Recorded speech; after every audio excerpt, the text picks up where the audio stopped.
내가 들어가 차지하려 하는 땅은 내가 나온 애굽 땅과 같지 아니하니 거기에서는 너희가 파종한 후에 발로 물대기를 채소밭에 댐과 같이 하였거니와 너희가 건너가서 차지할 땅은 산과 골짜기가 있어서 하늘에서 내리는 비를 흡수하는 땅이요 내 하나님 여호와께서 돌보아 주시는 땅이라. 연초부터 연말까지 내 하나님 여호와의 눈이 항상 그 위에 있느니라. 내가 오늘 너희에게 명하는 내 명령을 너희가 만일 청종하고 너희의 하나님 여호와를 사랑하여 마음을 다하고 뜻을 다하여 섬기면 여호와께서 너희의 땅에 이른 비 늦은 비를 적당한 때에 내리시리니 너희가 곡식과 포도주와 기름을 얻을 것이요 또 가축을 위하여 들에 풀이 나게 하시리니 내가 먹고 배부를 것이라. 아멘. 우리 집에 강아지를 키우는데 매일 똑같은 거 주니까 안 먹더라고요. 이 강아지도 가끔 다른 걸 먹여야 되는구나. 그래서 고기를 주면 굉장히 잘 먹더라고요.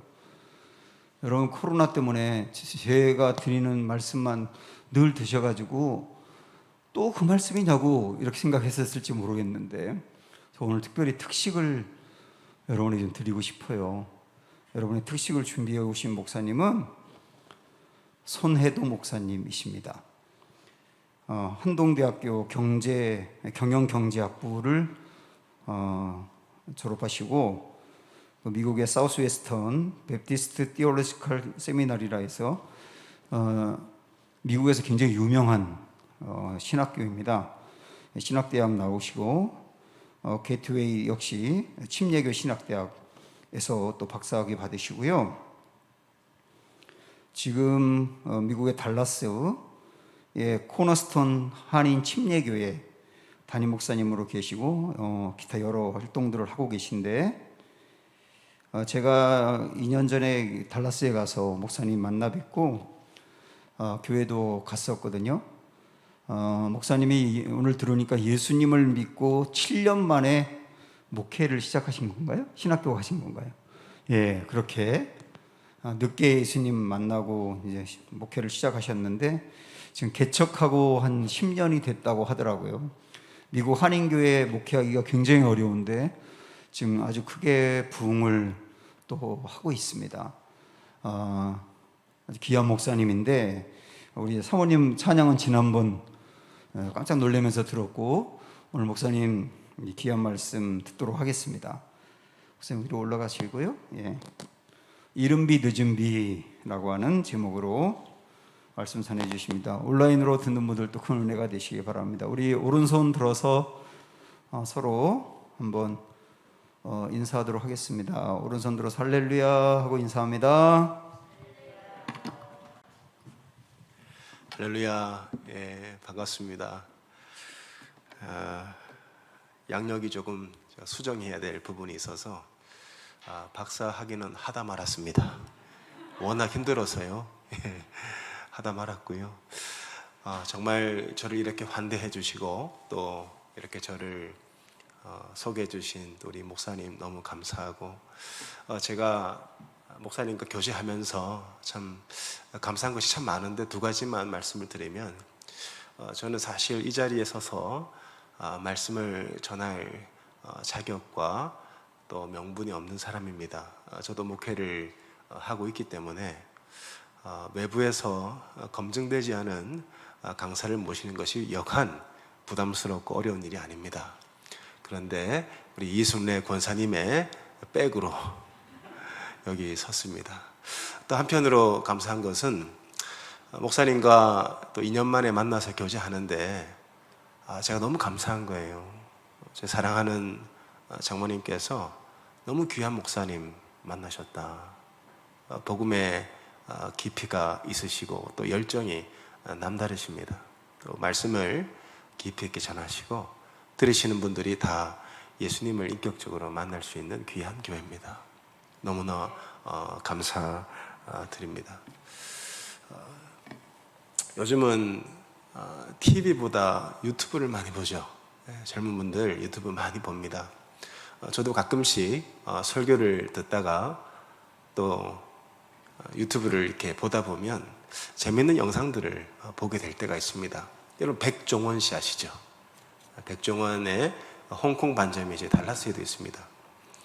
백종원 씨가 한 번은 이 영상이 나오는데요. 어느 분식집에 가신 거예요. 골목 상권을 살리겠다고 이렇게 분식집을 찾아가서 레시피도 만들어주고 또 멘토링도 해주고 이런 이제 좋은 일을 하는데 그분이 어느 분식집에 가서 그 사장님을 막 혼을 냅니다. 아니 왜 이렇게 말을 안 들어요? 그러면서 왜 이렇게 시킨 대로 안 해요? 하면서 그 영상에 사장님인 여자분이셨는데 얼굴이 붉어지고요. 정말 표정이 막 일그러지는데 보는 저도 막 무안할 정도로 혼을 내는 거예요. 알고 보니까 백종원 씨가 굉장히 바쁜 분인데 2년 전에 그 가게에 와서 레시피를 만들어준 겁니다.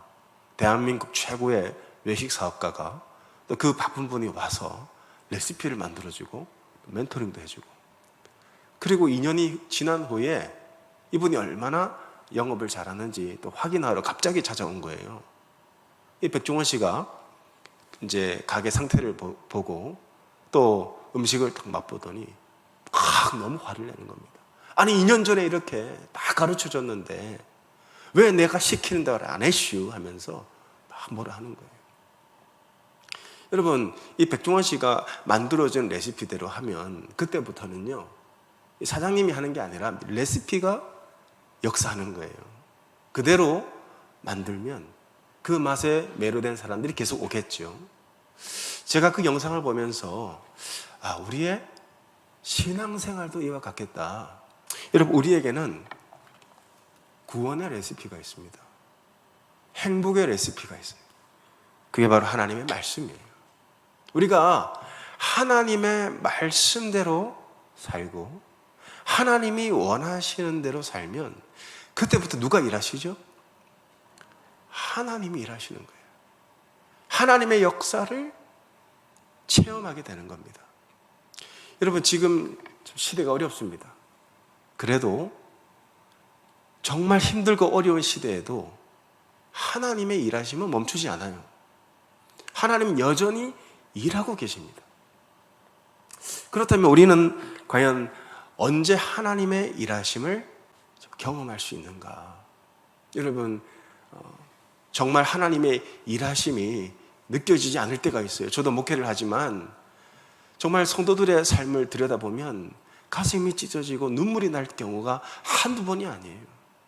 정말 기도 많이 하시는 성도님이 갑자기 불치병이 찾아와서 고난당하는 모습들, 목회자로서 아무것도 해줄 수 없는 상황 가운데서 하나님의 역사를 기대합니다. 그거밖에 할 게 없어요. 그럴 때는 마치 하나님이 일을 멈춘 것 같은 상황을 경험할 때가 있어요. 여러분 우리가 과연 어떻게 살아야 하나님의 일하심을 경험하게 되는가? 우리가 오늘 읽은 이 본문은요 신명기 말씀입니다. 아시다시피 신명기는 누가 썼습니까? 모세가 썼습니다. 모세의 유언장과 같은 말씀이 신명기예요. 다시 전한 어떤 율법이라는 뜻입니다. 자, 이 유언을 들은 사람들은 출애굽 2세대들이죠. 1세대들은 이제 다 광야에서 죽고 이제 2세들이 이제 가나안 땅을 들어가 차지하려 하는 직전이에요. 모세가 죽기 전이죠. 이 이스라엘 백성들의 마음속에는요 두려움이 있었어요. 우리 부모님도 차지하지 못한 저 땅을 과연 우리가 어떻게 차지할 수 있을까? 우리는 어떻게 하나님의 역사를 경험할 수 있을까? 그들을 향해서 모세가 설교한 내용이 신명기예요. 모세가 이렇게 말합니다. 두려워하지 마라. 하나님이 너희와 함께 하신다. 너희는 하나님의 은혜를 경험할 것이다. 너희는 하나님의 일하심을 체험할 것이다. 이러면서 모세가 자기의 목숨을 이제 건 설교를 한 내용이 신명기 말씀입니다. 우리가 언제 하나님의 구원, 하나님의 역사, 하나님의 일하심을 경험할 수 있는 것인가? 오늘 이 말씀은요 이렇게 시작합니다. 신명기 11장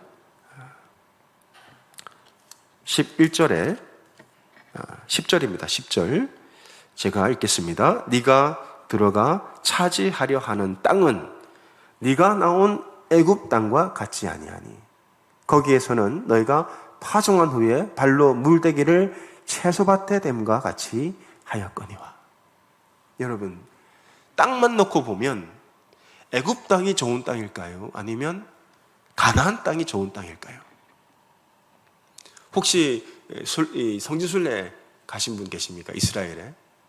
땅만 놓고 보면요, 애굽 땅이 훨씬 좋은 땅입니다. 왜 그렇죠?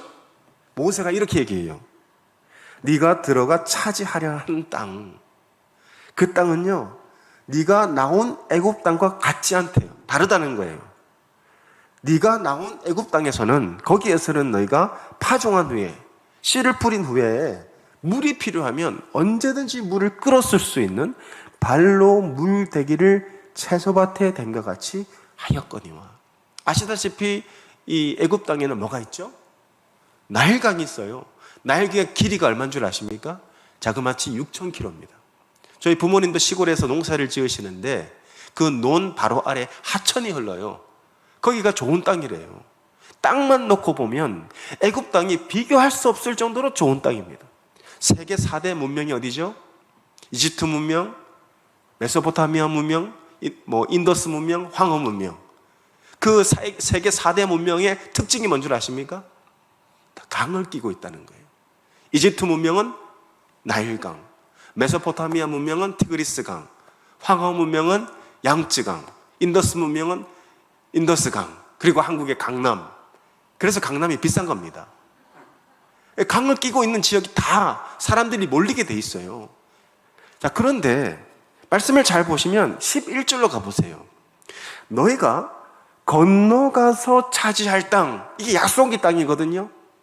그런데 너희가 건너가서 차지할 땅은 어떤 땅입니까? 함께 읽겠습니다. 시작. 산과 골짜기가 있어서 하늘에서 내리는 비를 어떻게 한다고요? 흡수하는 땅. 실제로 이스라엘에 가보시면 국토의 절반은 못 쓰는 땅이에요. 저는 미국에서 목회를 하기 때문에 이 상황을 너무나 잘 압니다. 텍사스 땅이요, 못 쓰는 땅이에요. 허벌판이고요, 사막이고 광야입니다. 여기서 운전을 해서 아리조나로 가면 모든 게 흙빛이에요. 하나님이 그 땅으로 이스라엘 백성들을 인도하셨어요. 아니, 하나님, 이왕이면 하나님의 택한 백성들에게 이 나일강보다 더 좋은 이런 강이 흐르는 땅을 주셔야지. 아니, 어떻게 비를 흡수하는 땅을 줍니까? 이게 이해가 안 돼요. 우리도 신앙생활 하다 보면 처음에는요, 예수 믿고 야, 하나님이 기도 응답하시고 막 일이 잘 되는 것 같아요. 그런데 조금만 더 하나님과 동행하면 알지 못하는 광야로 들어갈 때가 있어요. 하나님이 우리를 어디로 인도하신다고요? 비를 흡수하는 땅으로 인도하신다고요. 여러분, 나일강에 사는 사람들 하나도 부러워할 거 없습니다. 그들은 이 땅에서는 잘 되는 것처럼 보이지만 그들은 그 땅에서 자유롭고 부유하게 살다가 결국엔 하나님의 심판 아래에 놓이게 되는 거예요. 근데 하나님의 백성은 그렇지 않다는 거예요. 하나님 없이도 잘 살 수 있었던 땅이 어떤 땅이에요? 애굽 땅이라니까요. 애굽 땅은 강이 있기 때문에 하나님 없이도 얼마든지 잘 살 수 있는 땅이에요. 하나님이 거기서 우리를 건져내신 거예요. 거기서 우리를 불러내신 거예요. 어디로? 비를 흡수하는 땅으로. 이 메마른 땅으로 우리를 이끌고 계십니다. 자, 그런데 출애굽기 3장 8절에 보면, 화면을 한번 보시면요, 출애굽기 3장 8절 뭐라 그러죠? 그 비를 흡수하는 땅이 어떤 땅이라 그래요? 우리 다 같이 한번 읽을까요? 시작. 내가 내려가서 그들을 애굽의 손에서 건져내고 그들을 그 앞에서 인도하여 아름답고 광대한 땅. 어떤 땅이요? 젖과 꿀이 흐르는 땅. 이게 모순입니다. 실제로 여러분 팔레스타인 지역 가보면 젖과 꿀이 안 흘러요. 광야예요, 광야. 농사를 지을 수 없는 땅이에요. 그러니까 목축업을 하는 거 아닙니까? 비가 안 오면 농사를 못 지어요. 그런데 하나님이 이스라엘 백성들을 이 광야로 인도하시고 사람 놀리는 것도 아니고 적과 꿀이 흐른대요. 그런데 정말로 이 비를 흡수하는 이 광야가 적과 꿀이 흐를 때가 있습니다. 그때가 언제냐? 자, 12절. 자, 오늘 본문 말씀 12절을 한번 같이 보시겠습니다. 내 하나님 여호와께서 어떤 땅이나? 돌보아 주시는 땅이라. 아멘. 이 이스라엘이라는 땅은요, 이 팔레스타인 지역은 비록 비는 안 와요.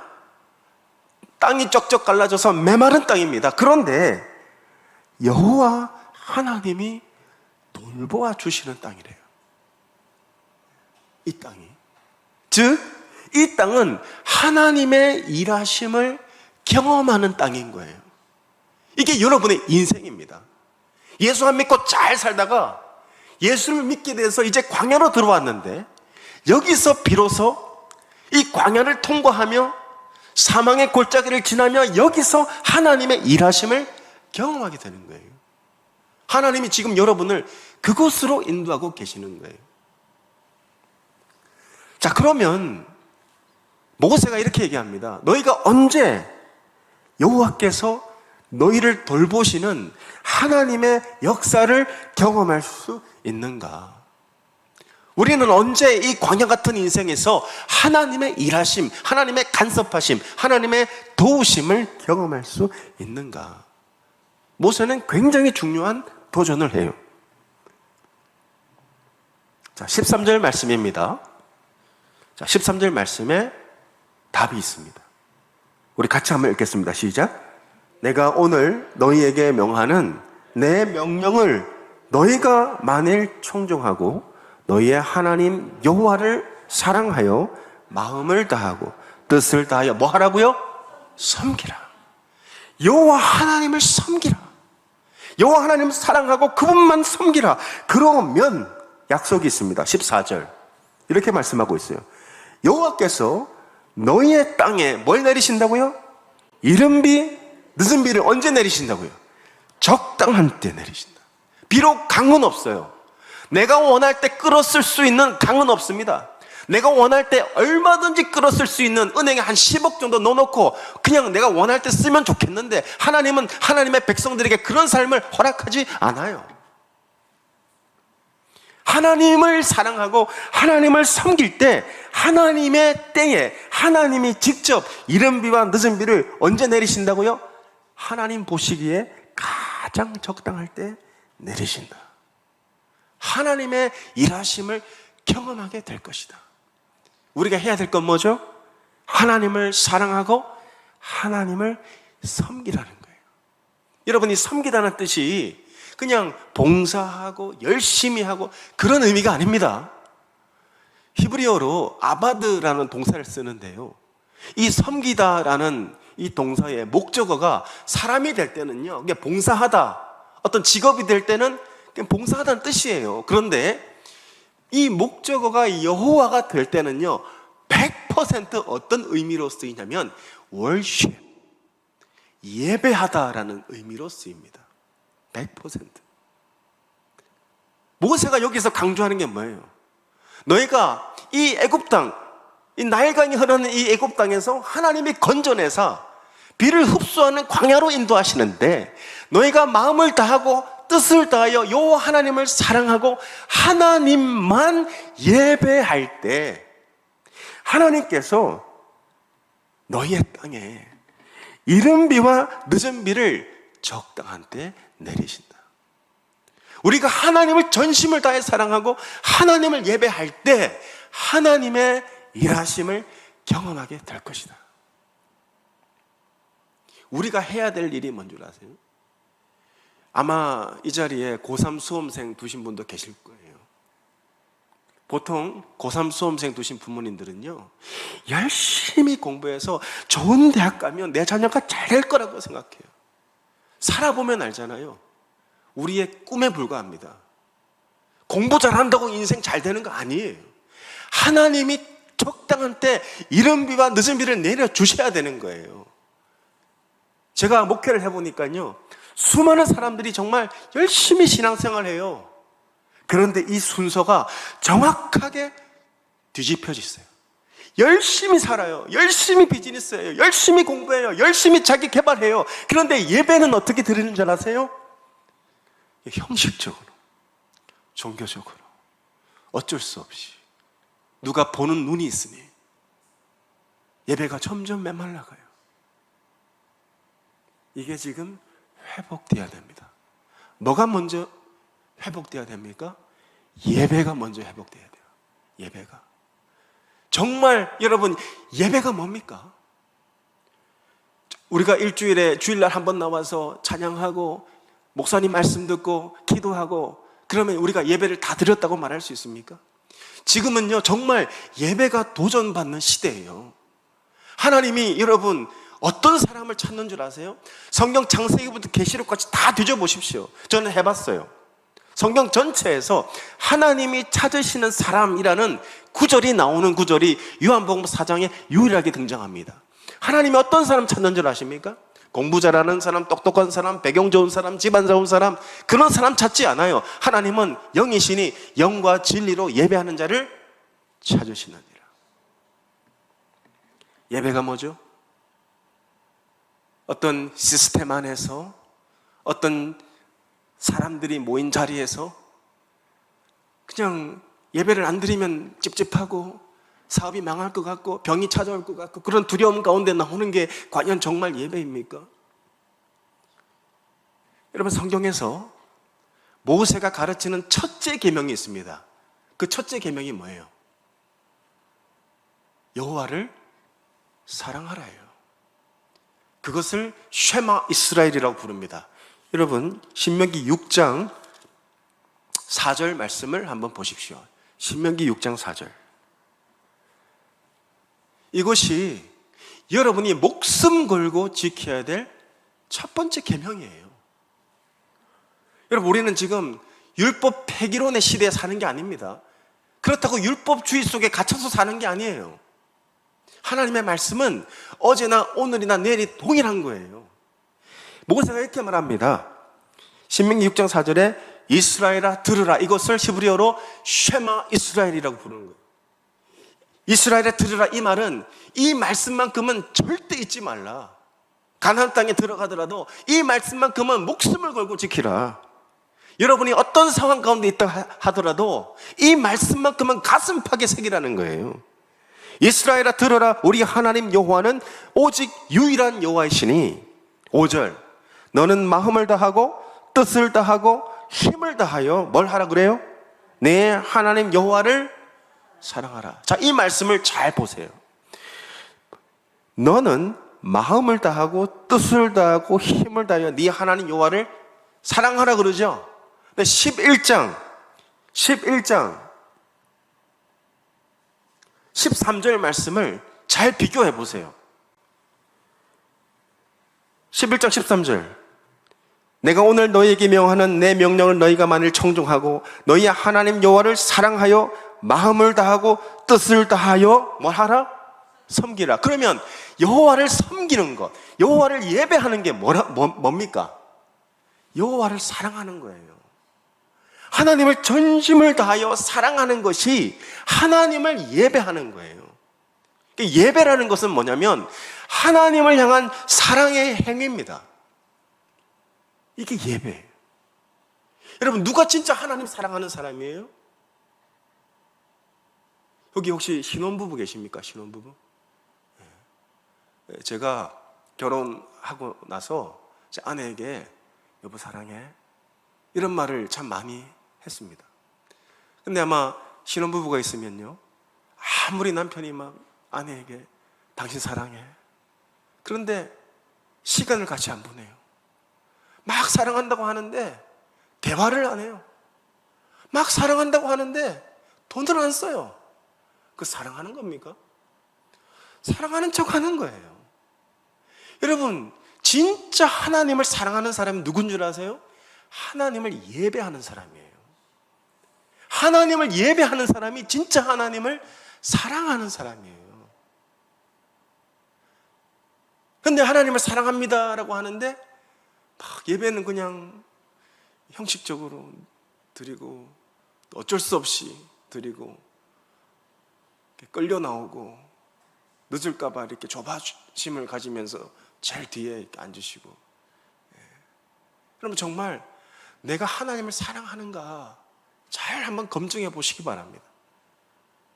진짜 하나님을 사랑하는 사람은 마음을 다하고 뜻을 다하고 생명을 다해 하나님을 예배하는 사람이에요. 제가 내일 출국합니다. 사실 오늘 굉장히 사실 부담스러운 자리예요.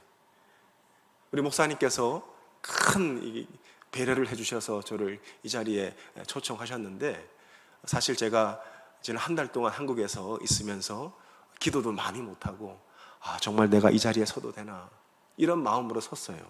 근데 사실 제가 처음에는요, 목사님 너무 감사한데 제가 이렇게 준비가 안 돼서 좀 어렵습니다, 이런 얘기가 여기까지 찼어요. 여기까지.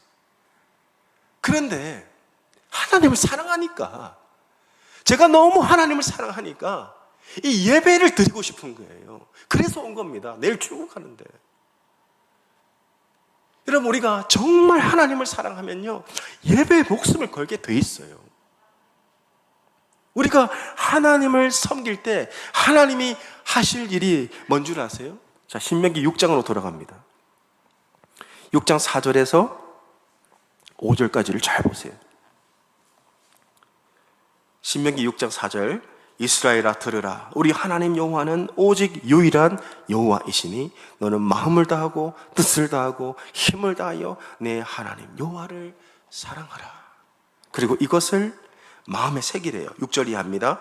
오늘 내가 내게 명하는 이 말씀을 너는 마음에 새기고 네 자녀에게 부지런히 가르치며 집에 앉았을 때든지 길을 갈 때든지 누워 있을 때든지 일어날 때든지 이 말씀을 강론할 것이며, 너는 또 그것을 네 손목에 메어 기호를 삼으며 네 미간에 붙여 표를 삼고 또 네 집 문설주와 바깥 문에 기록할지니라. 이 말씀이 얼마나 중요하면 미간에다가 새기고 손목에 새기고 자녀들에게 가르치고 문설주에 붙이고 오고 가면 그 말씀을 기억하고 마음에 새기래요. 여러분, 자녀들을 정말 사랑하면요, 자녀들에게 예배를 가르치셔야 돼요. 예배를. 자, 그러면 하나님의 약속입니다. 신명기 6장 10절 이하부터 잘 보십시오. 내 하나님 여호와께서 네 조상 아브라함과 이삭과 야곱을 향하여 내게 주리라 맹세하신 땅으로 너를 들어가게 하시고 네가 건축하지 아니한 크고 아름다운 성읍을 얻게 하시며 네가 채우지 아니한 아름다운 물건이 가득한 집을 얻게 하시며 네가 파지 아니한 우물을 차지하게 하시며 네가 심지 아니한 포도원과 감람나무를 차지하게 하사 내게 배불리 먹게 하실 때. 여기서 반복해서 등장하는 패턴이 있죠. 그게 뭐죠? 네가 하지 아니한, 네가 건축하지 아니한, 네가 채우지 아니한, 네가 파지 아니한, 네가 심지 아니한, 그거 누가 하겠다고요? 하나님이 하시겠다고 하셨어요. 그럼 우리가 해야 할 일은 뭡니까? 하나님을 열렬히 사랑함으로 하나님 앞에 예배자로 사는 거예요. 이게 우리가 해야 될 일입니다. 이게 여러분이 회복되어야 될 부분이에요. 그러면 하나님께서 친히 일하신대요.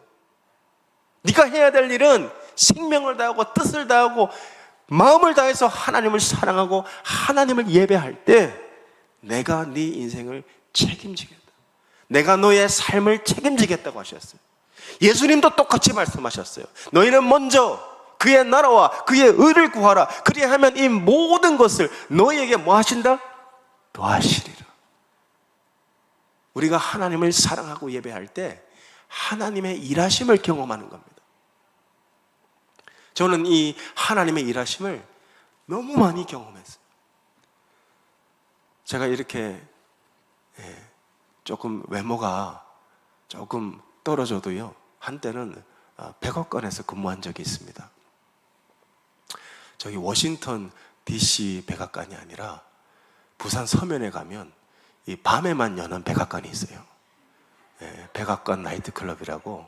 거기서 제가 오랜 시간 인턴십을 했는데, 저는 예수를 안 믿는 집안에서 태어났습니다. 저희 집안에는요, 정말 먼 친척까지 예수 믿는 사람이 아무도 없어요. 그러니 진리를 모르니까 얼마나 인생을 허랑방탕하게 살았겠습니까? 예수 안 믿는 사람은요, 그 안에 진리가 없기 때문에, 소망이 없기 때문에 막 사는 거거든요. 저는 그 마음을 너무 많이 이해해요. 그렇게 밤마다 술 마시고 친구들과 어울려 다니고 뒷골목을 배회하면서 그렇게 살아가는데, 저 위로 누나가 두 분이 있습니다. 저희 작은 누나가 열심히 신앙생활 하는데 제가 너무 안타까웠던 것 같아요. 그래서 저를 위해 기도하다가 하나님께서 지혜를 주셨어요. 해도에게 돈을 준다 캐라. 그래서 저에게, 해도야, 네 일요일날 뭐 하노? 친구 만나 술 마실 건데. 그래, 시간 많지? 교회 나오면 누나가 3만 원 줄게. 그래서 3만 원 받으러 교회 나갔습니다. 3만 원을 받아야 그날 또 제가 나이트를 가거든요. 당시에 기본이 3만 원이었어요. 기본이 뭔 줄 아세요? 맥주 3병에 마른 안주. 그게 이제 3만 원이었어요. 여기는 많은 분들이 안 웃으시네요. 그 말은 나이트 안 가셨다는 뜻이에요. 제가 어느 교회 가서 이 간증을 하면 막 하하하 웃어요. 그 말은 뭡니까? 가봤다는 거예요. 여기는 다 안 가보신 분들이 많으신 것 같아요. 그래서 3만 원 받고 그날 또 술 마시고 나이트 가고, 또 3만 원 받고 또 일요일에 교회 가서 예배 드리고, 또 그 밤에 나이트 가고 술 마시고. 근데 교회를 가다 보니까요, 믿음이 생기는 거예요. 제가 찬송을 부르는데 막 눈물이 나고, 목사님의 말씀이 저한테 하는 것 같아요. 그때 제가 예수를 믿게 된 겁니다. 그렇게 예수를 믿게 되니까 꿈이 생기고 비전이 생기는 거예요. 그래서 제가 열심히 공부를 했습니다. 여러분, 자녀들요, 공부하라 하라고 한다고 안 합니다. 예수를 만나야 공부를 해요. 예수를 만나야 삶의 목적도 생기고요, 방향도 알게 되는 거거든요. 그래, 예수를 만나고 나니까 너무 공부가 하고 싶더라고요. 공부를 열심히 했습니다. 그래서 기독교 대학에 다시 들어갔어요. 대학 4학년이 되었을 때 주님이 저를 중국으로 부르셨어요. 중국에 가서 중국인들에게 복음을 전하라. 저는요, 뭐 선교하면 막 알레르기 반응이 막 나오고, 뭐 중국 사람은 막 어우 냄새나. 정말 싫었어요. 근데 하나님이 강권적으로 저를 부르셔서 중국으로 보내신 거예요. 하나님 딱 1년 만입니다. 1년 후에는 내 마음대로 살 거예요. 1년이 지났어요. 이번에는 신학교 가라는 거예요. 하나님, 이것만큼은 안 됩니다. 아시다시피 우리 집안에 예수 믿는 사람이 아무도 없고, 저를 후원해 줄 사람도 없고, 저를 이해해 줄 사람도 없고, 저를 위해 기도해 줄 사람도 없어요. 그런데 하나님 너무 강하게 말씀하셔서 제가 하나님과 딜을 했어요. 하나님, 정말 저를 신학교로 부르시려거든 비행기 값부터 학비, 생활비 다 주시면 제가 한번 생각해 보겠습니다. 그리고 나서요, 제가 중국에 있으면서 이제 사우스웨스턴 신학교에 지원을 했어요. 덜컥 합격 통지서가 오더라고요. 문제는 뭡니까? 비행기 값도 없고 학비도 없고. 근데 기도하는 가운데 저와 같이 계셨던 선교사님이 저도 모르게 비행기 티켓을 끊어주신 거예요. 그래서 제가 2009년 8월 달에 미국 텍사스 달라스에 도착을 했습니다.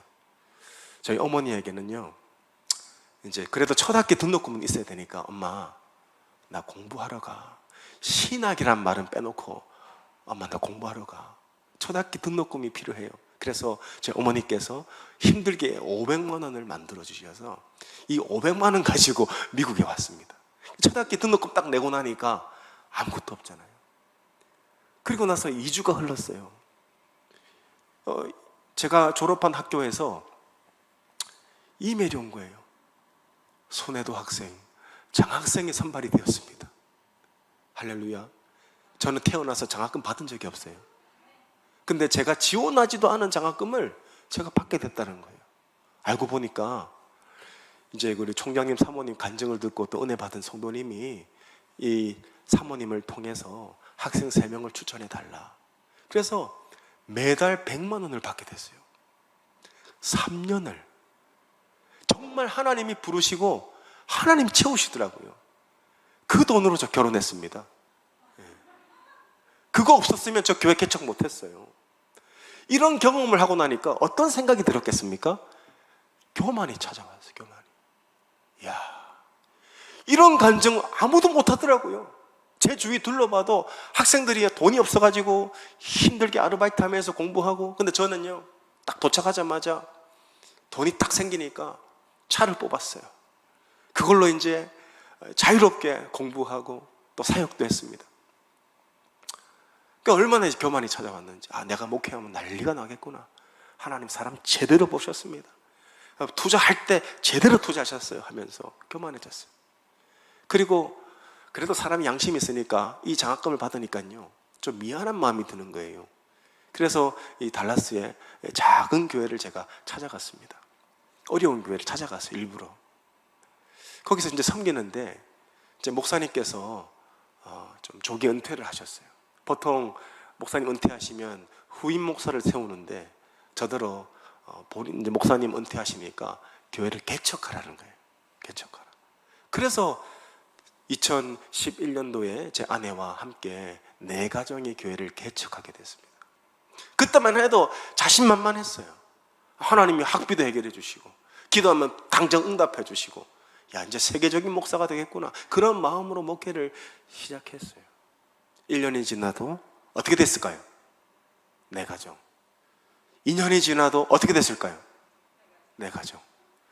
3년이 지나니까 4가정. 4년이 지나니까 5가정. 너무 심하네.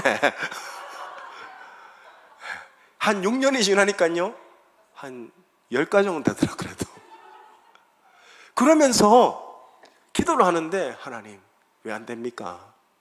뭐가 잘못됐습니까? 사실 나름대로 학교 다니면서요 예수 믿은 지 7년 만에 목회를 했거든요. 제가 24살에 예수를 믿고 31살에 교회를 개척했어요. 그러니까 막 기고만장하죠. 근데 기도를 하는데 아무리 열심히 목회를 하고 설교를 준비하고 신방을 가고 전도를 해도 열매가 없는 거예요. 열매가 한 7년쯤 되니까요 지치는 거예요. 하나님 뭐가 문제입니까? 그렇게 막 고민하고 울고 포기하고 싶고 한국으로 떠나고 싶고 도망가고 싶고, 그때 성령께서 이 말씀을 제게 주셨어요. 선 목사, 너의 문제가 뭔 줄 아느냐? 나는 너에게 애굽을 약속한 적이 없어. 나는 너에게 가나안 땅을 약속했어. 이 가나안 땅은 언제 젖과 꿀이 흐르죠? 하나님을 사랑하고 마음을 다하고 뜻을 다하고 생명을 다해 여호와 하나님만 예배하는 자, 그에게 하나님이 약속하시는 거예요. 이른 비와 늦은 비를 적당한 때 내리리라. 제가 그 말씀을 받고 나서 얼마나 많이 회개했는지 모릅니다. 저는 지금까지 하나님을 예배하는 척만 했던 거예요. 속으로는 누구를 예배했는 줄 아세요?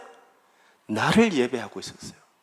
내가 잘 되고 내가 인정받고 내가 유명해지고 내가 주목받고, 하나님보다 나를 더 사랑하고 있었어요. 제가 이 말씀 때문에 제가 뒤집어집니다.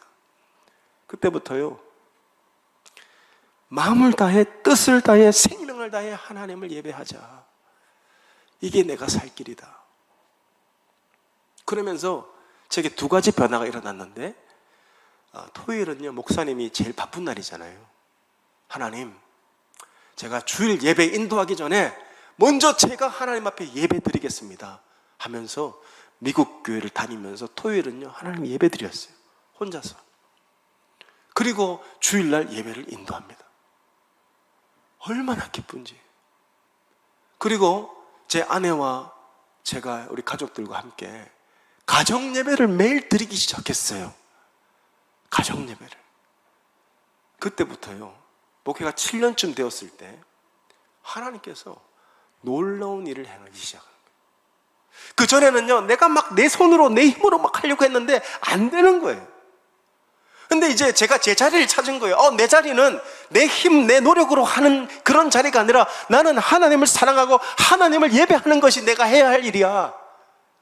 그러면서 하나님을 높이고 하나님을 찬양하는 예배드리고 모든 삶에서 하나님을 존귀하게 여기고, 그때부터요 하나님이 비를 내리기 시작하는 거예요. 놀라운 비를 내리기 시작해요. 그 전에는 내 힘으로 하려고 했을 때 안 됐어요, 진짜. 근데 하나님의 은혜를 구하면서 하나님께 예배했을 때, 내가 하나님 앞에 온전한 예배자로 섰을 때 하나님이 역사하기 시작하는 거예요. 이번 코로나가 터지고 나서 저는 이 하나님의 약속을 또 한 번 경험합니다. 사실이요, 목회자로서 양심 고백을 합니다. 코로나가 처음 터졌을 때 은근히 조금, 아주 조금이면 조금, 이만큼 은근히 좀 좋더라고요. 새벽기도 안 해도 되고, 일주일에 주일 설교 딱 한 번만 하면 되고, 너무 좋다, 이런 마음이 들 때 주위에서 다들 목사님들이 지금이 목사님들이 쉴 때라고, 지금이 목사님들이 충전할 때라고, 저도 그런 줄 알았어요. 근데 기도를 하는데 성령께서 저에게 책망하셔요. 네가 나를 사랑하느냐? 너 나 사랑한다면서? 예, 제가 주님 사랑하지요. 지금은 쉴 때가 아니라 더 뜨겁게 예배해야 될 때다. 제가 그 말씀에 충격을 받고, 그때 성도들이 교회에 아예 못 나올 때거든요. 우리 목사님도 너무 귀하십니다. 그때 혼자 나오셔서 예배드리고 기도하셨다 그러더라고요. 하나님 그런 말씀을 주시니까 저는 쉬고 싶었어요. 놀고 싶었어요. 하나님이 저를 놔두지 않는 거예요. 혼자 교회 나와서 제일 뒷좌석에 기타 하나 세워놓고, 저게 사람이라 생각하고 이제 설교를 한 30분 하고, 정말 열정적으로 설교하고 기도하고, 그렇게 40일 특세를 했습니다. 이제 좀 쉬어야지 하는데 하나님 이번에 부흥회를 인도해라. 그래서 월화수목금 또 혼자 부흥회를 인도하고요. 그걸 3번을 했어요. 40일 특세를 3번 하고, 일주일 부흥회를 또 3번 하고. 근데 하나님 놀라운 일을 행하시는 거예요. 어느 성도님들이 저희 교회 방문하셨는데, 이제 이분들이 은혜를 받고 저를 찾아왔어요. 목사님, 저희 달라스에서 한 20분 정도만 북쪽으로 하이웨이를 타고 가면 알렌이라는 도시가 있는데, 목사님 거기 교회가 없습니다. 거기 예배를 좀 드려주세요. 그래서 저는 제가 워낙 예배를 사모하니까, 예, 2-3 사람만 모여도 주님 함께 하신다고 했으니까 2-3 가정만 모이면 가정에서 먼저 예배를 드립시다. 이러고 나서 이제 알렌에 제가 갔습니다. 가보니까요, 하나님이 다 준비를 해놓으신 거예요. 딱 간 첫 주가 지나서 한 미국 교회 목사님을 만났어요. 하는 말이, Pastor, this is for you. You can use forever, for free. 그러니까 이거 그냥 라이프타임 프리로 쓰라는 거예요, 예배당을.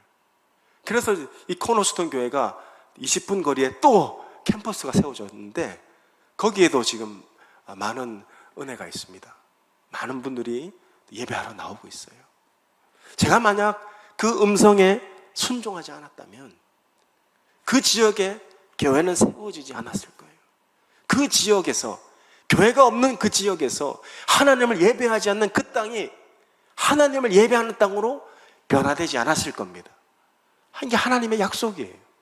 너희는 마음을 다하고 뜻을 다하고 생명을 다하여 하나님을 사랑하고 하나님을 예배해라. 그러면 그때부터 하나님 말씀하십니다. 내가 일하겠다. 내가 이른 비와 늦은 비를 적당한 때 내릴게.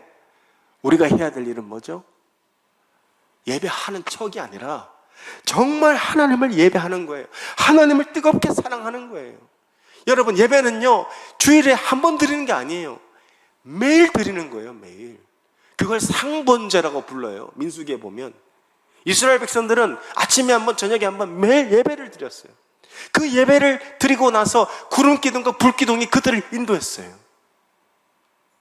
여러분, 우리의 삶 속에 예배가 무너지면 어떤 일이 일어나는 줄 아세요?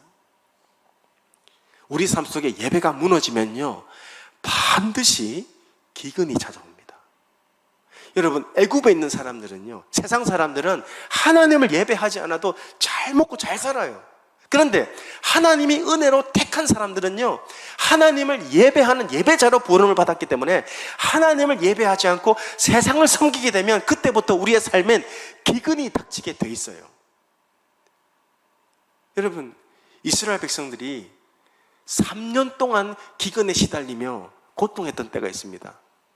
아합이 이스라엘의 왕일 때 누구랑 결혼했는 줄 아세요?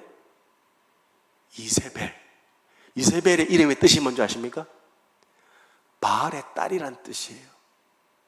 이스라엘이라는 하나님의 택한 민족의 왕이 바알의 딸과 결혼을 했어요. 그때부터 비가 멈춥니다. 그게 열왕기상 17장 1절에 기록되어 있는데요, 같이 한번 보겠습니다. 열왕기상 17장 1절. 길르앗에 우거하는 자 중에 디셉 사람 엘리야가 아합에게 말하되, 내가 뭐하는? 내가 예배하는 이란 뜻이에요. 내가 예배하는 이스라엘의 하나님 여호와께서 살아계심을 두고 맹세하노니 내 말이 없으면 수년 동안 비도 이슬도 있지 아니하리라. 왜 이스라엘 땅에 하나님 말씀하셨죠? 이른 비와 늦은 비를 내리시겠다고 했는데 왜 그 땅에 기근이 왔을까요? 하나님을 예배해야 할 백성들이 하나님을 버리고 이방 신을 섬겼어요. 물질을 섬겼어요. 정욕을 따라갔어요. 그러나 하나님은 이스라엘 백성들을 포기하지 않으십니다. 누구를 부르시죠? 엘리야를 부르세요. 엘리야야, 아합 왕에게 가라. 엘리야가 아합 왕에게 가서 하나님의 말씀을 전합니다. 바알 선지자 400, 아세라 선지자 450을 불러주십시오. 거기서 엘리야가 말합니다. 소를 잡고 각을 떠서 하늘에서 불을 내리는 신이 참 신입니다. 너희는 바알을 따를 것이냐, 이스라엘을 섬길 것이냐, 선택하라. 갈멜산에서 유명한 영적 전투가 벌어지죠. 자, 바알과 아세라 선지자들이 850명이 소를 잡고요, 그들의 신들에게 막 부르짖어요. 어떻게 됐습니까? 불이 내렸습니까? 안 내렸습니까? 불이 안 내렸죠. 자, 이제 엘리야의 차례가 됐어요. 여러분, 열왕기상 18장을 천천히 읽어보십시오. 엘리야는요, 단 한 번도 하늘에 불을 구한 적이 없어요. 단 한 번도. 제가 시간 관계상 다 읽지 못하는데 열왕기상 18장에 30절 말씀을 보시겠습니다. 우리 다 같이 읽겠습니다. 시작. 엘리야가 모든 백성을 향하여 이르되 내게로 가까이 오라. 백성이 다 그에게 가까이 가매 그가 무너진 여호와의 뭘 수축했습니까? 제단을 수축했다. 이 제단이 뭐죠? 하나님께 예배했던 번제단이에요. 그 번제단이 오랜 시간 어떻게 됐습니까? 무너져 있었어요. 예배가 무너져 있었던 거예요. 예배가 무너지면 반드시 삶에 기근이 찾아옵니다. 자, 이제 엘리야가 무너진 예배를 회복시키고 제단을 회복시키죠. 자, 이제 엘리야가 기도할 차례입니다. 36절. 자, 엘리야가 무너진 제단을 세우고 나서 하나님 불을 내려주셔서 내 얼굴을 세워주세요. 내 이름 좀 알려주세요. 그렇게 기도하지 않아요. 어떻게 기도합니까? 36절 말씀에 엘리야가 이때 기도합니다. 언제 드리죠? 저녁 뭐 할 때? 소제 드릴 때. 저녁 예배를 마치고, 그러니까 저녁 소제 드릴 때까지 기다렸다가 저녁 예배를 마친 다음에 이렇게 기도합니다. 36절. 저녁 소재 드릴 때에 이르러 선지자 엘리야가 나아가서 말하되 아브라함과 이삭과 이스라엘의 하나님 여호와여 주께서 이스라엘 중에서 하나님이신 것과, 이게 어떤 말씀이죠? 신명기 6장 4절 말씀이에요. 이스라엘아 들으라, 여호와는 한 분이시다. 주께서 이스라엘 중에서 하나님이신 것과 내가 주의 종인 것과 내가 주의 말씀대로 이 모든 일을 행하는 것을 오늘 알게 하옵소서. 여호와여 내게 응답하옵소서. 내게 응답하옵소서. 이 백성에게 주 여호와는 하나님이신 것과 주는 그들의 마음을 되돌이키심을 알게 하옵소서. 뭘 위해 기도하죠? 이 백성들이 하나님이 신이심을, 하나님을 예배하는 예배가 회복되게 해 주십시오. 예배 회복을 위해 간절히 기도한다 이거예요. 그러자 어떤 일이 벌어지죠? 38절 말씀을 보십시오. 이에 여호와의 불이 내려와서 뭘 태웠습니까? 소를 태웠다고 말하지 않습니다. 뭘 태웠습니까? 번제물을 태웠다. 번제물을 태웠다는 말의 의미는 뭐예요? 예배가 회복됐다. 그동안 무너져 있던 번제단이 회복되고 그 위에 번제물이 드려지고 그 번제물 위에 하나님의 번제 불이 내린 거예요. 그냥 불이 내린 게 아니에요. 이게 이스라엘의 예배를 회복하는 불이 내린 겁니다. 자, 불이 내렸으면 그 다음에 이제 뭐가 내려야 돼요? 비가 내리는 거 아닙니까? 41절 보세요. 엘리야가 아합에게 이르되 올라가서 먹고 마시소서. 큰 빗소리가 있나이다. 예배가 회복되니까 뭐가 내립니까? 비가 내리는 거예요. 하나님의 약속은 어제나 오늘이나 내일이나 변함이 없는 약속입니다. 예배가 회복되면 은혜의 비는 자동으로 내리는 거예요. 내가 정말 하나님을 진심으로 사랑하고 내가 정말 하나님을 예배하는데 내 생명과 내 시간과 내 물질을 쓰는지 잘 한번 확인해 보세요. 오늘 집에 가서 여러분 요즘에 핸드폰 앱 다 깔려 있더라고요. 통장을 열어보고 내 지출을 어디에 쓰는지 잘 보세요. 그러면 여러분이 누구를 섬기는지 바로 드러납니다. 하나님을 예배하고 하나님을 사랑하고 하나님께 내 생명을 다해서 내 삶을 드리는 사람은요, 자기를 위해 살지 않아요. 더 이상 주를 위하여 살아요. 어렵고 힘든 사람에게 작은 것이라도 나눠줍니다. 왜? 예수님 뭐라고 하셨어요? 지극히 작은 자에게 한 것이 누구에게 한 것이다? 내게 한 것이다. 어렵고 힘든 형제 자매들을 돌보는 거 하나님을 예배하는 행위입니다. 예수님 그렇게 말씀하셨어요. 여러분, 예수 그리스도께서 십자가에 달려 죽으심을 믿습니까? 왜 십자가에 달려 죽으셨어요? 우리 죄를 사하시기 위해서. 그래서 우리에게 천국행 티켓을 주셨어요. 그렇죠? 천국 가는 열차 티켓 한 장 딱 손에 쥐고 지갑에 넣어놓고 그렇게 죽을 날만 기다리면서, 그렇게 천국 갈 날만 기다리면서 살아가는 사람이 그리스도인이라 말할 수 있습니까? 절대 그렇지 않아요. 예수 그리스도께서 십자가에 죽으셨을 때에, 자, 하나님의 성소 안에는 어떤 일이 벌어지죠? 지성소와 성소 사이를 가로막고 있던 휘장이 찢어지는 거예요. 그 휘장 안에는요, 1년에 한 번 대제사장이 들어갈 수밖에 없어요. 그런데 예수 그리스도의 보혈로 그 휘장이 찢어지고 이제는 그 보혈의 힘입은 사람은 누구나 지성소 안으로 들어가는 예배의 길을 열어 놓으신 거예요. 예배의 길을. 여러분, 성도의 삶에 기근이 닥칠 때가 있어요. 기근이. 두 가지 이유가 있습니다. 첫 번째, 하나님의 훈련의 기근이에요. 다윗을 보십시오. 아브라함을 보십시오. 하나님이 쓰시는 사람은 하나님의 훈련의 기근이 반드시 찾아와요. 그런데 하나님의 훈련의 기근은요, 끝나는 날이 옵니다. 끝나는 날이 와요. 근데 그 외에 우리가 당하는 기근은요, 잘 생각해 보셔야 돼요. 하나님의 메시지가 있을 수 있어요. 지금 너는 무엇을 예배하느냐? 하나님이 우리에게 뭘 물으십니까? 너희는 지금 내 백성으로서 애굽에 살고 있느냐? 가나안에 살고 있느냐를 물으시는 거예요. 애굽은 어떤 땅이라고요?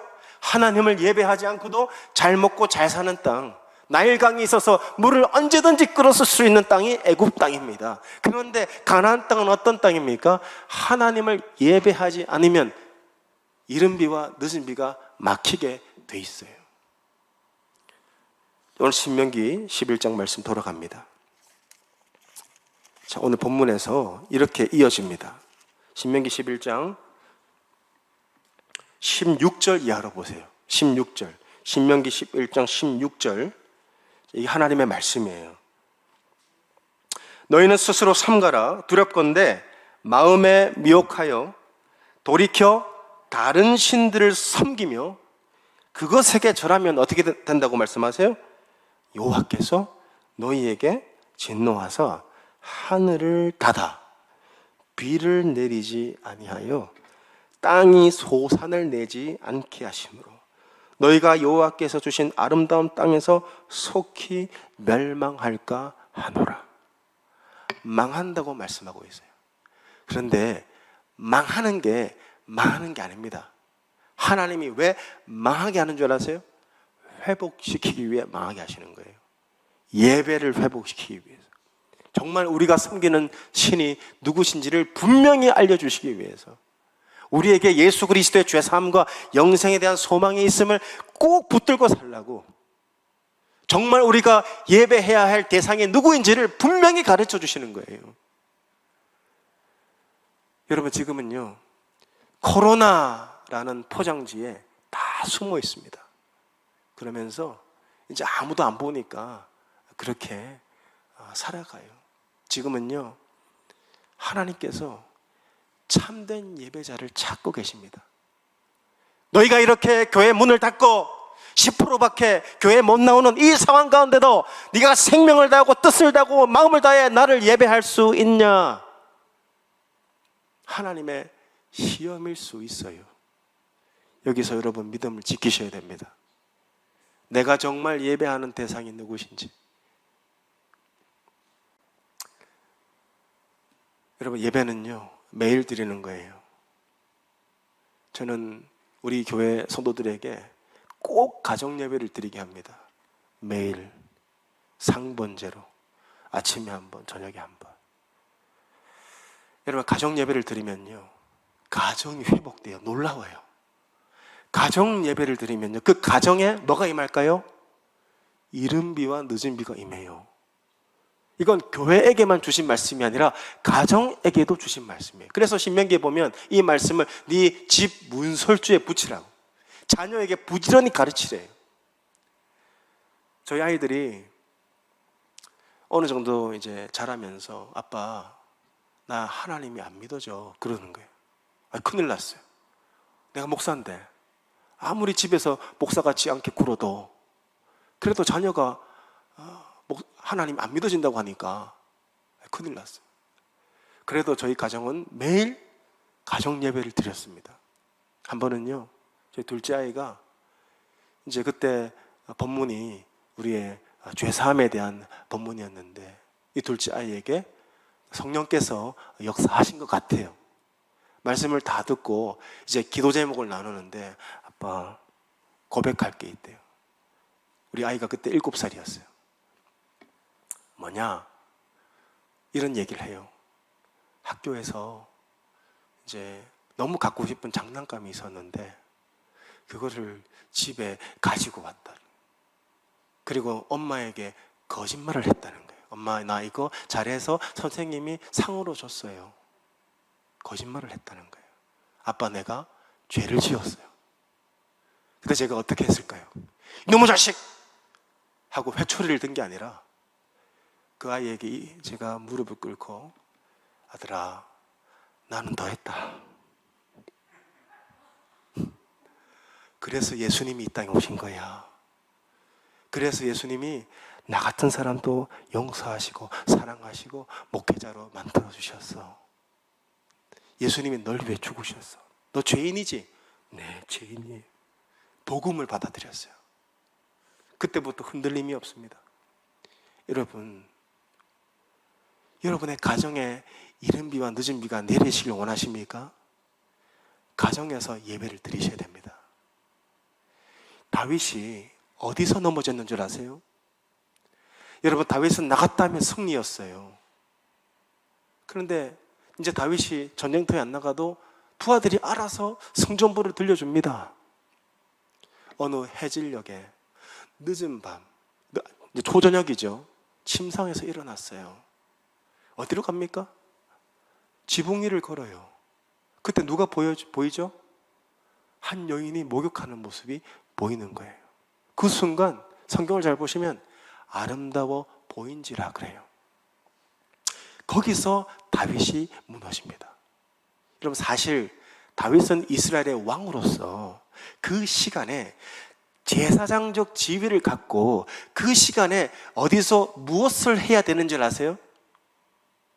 그 시간에 상번제를 드렸어야 될 시간이에요.